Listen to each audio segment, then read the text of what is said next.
இப்போ எப்படி பூண்டு குழம்பு செய்யலான்னு பார்க்கலாம். 2 1/2 டீஸ்பூன் எண்ணெய் எடுத்திருக்கேன். குக்கிங் ஆயில், உங்கள் வீட்டில் என்ன ஆயில் இருந்தாலும் சேர்த்துக்கோங்க. 2 1/2 டீஸ்பூன் ஆயில் சேர்த்துக்கோங்க பேனில். பேன் நல்லா சூடாகிற வரைக்கும் வெயிட் பண்ணுங்கள்.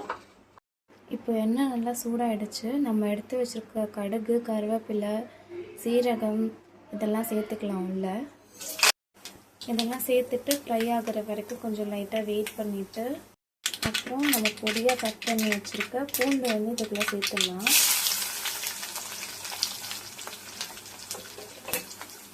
பூண்டு சேர்த்துட்டு நல்லா வதக்கி விடுங்க. இந்த மாதிரி கரண்டி வச்சு நல்லா வதக்கி விடுங்க.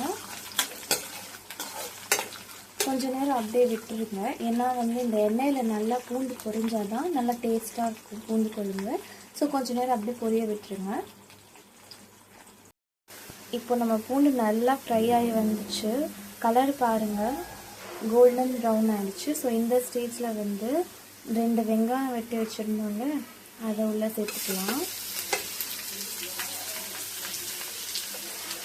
கூடவே ஒரு தக்காளி வெட்டி வச்சுருந்தோன்னா அதுவும் உள்ளே சேர்த்துக்கலாம். இப்போ நல்லா வதக்கி விட்டுடலாம்.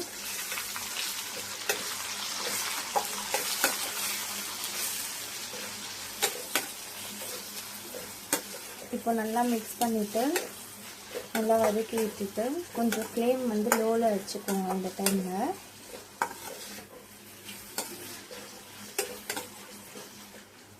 நல்லா வதக்கி விட்டுட்டு இப்போ போட்டிருக்க வெங்காயம்லாம் நல்லா கோல்டு கலரில் மாறணும். அதை வரைக்கும் வெயிட் பண்ணணும். ஃப்ளேம் லோவில் வச்சுட்டு ஒரு 20 மினிட்ஸ் மூடி வச்சுடுங்க. வெங்காய தக்காளி நல்லா வதங்குறதுக்காக உப்பு சேர்த்துக்கலாம். இப்போ வெங்காய தக்காளி நல்லா வதங்கிடுச்சு. இப்போ மசாலா பொருட்கள் ஆட் பண்ணிடலாம்.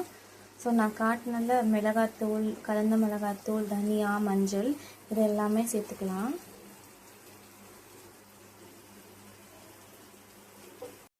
இப்போ மசாலாவோட பச்சை வாசனைலாம் போயிருக்கும்.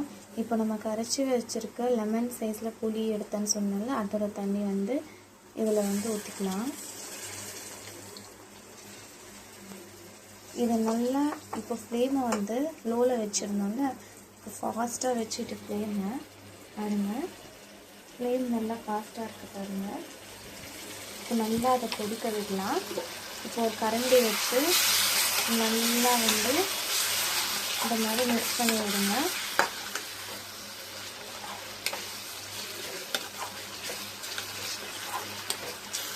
அப்புறம் ஃப்ளேமை லோ பண்ணிடுங்க. இப்போ நல்லா கொதிக்க விடுங்க. ஒரு 10 நிமிஷம் 15 நிமிஷம் நல்லா கொதிக்க விடுங்க.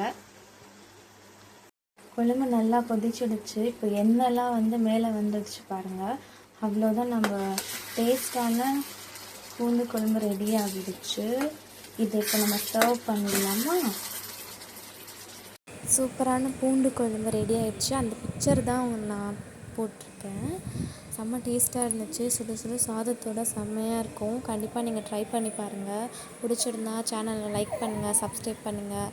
மறக்காமல் பெல் ஐக்கானை கிளிக் பண்ணி வச்சுக்கோங்க. அப்போ தான் நான் போடுற வீடியோ உங்களுக்கு தொடர்ந்து வரும். தேங்க்யூ ஃபார் வாட்சிங்.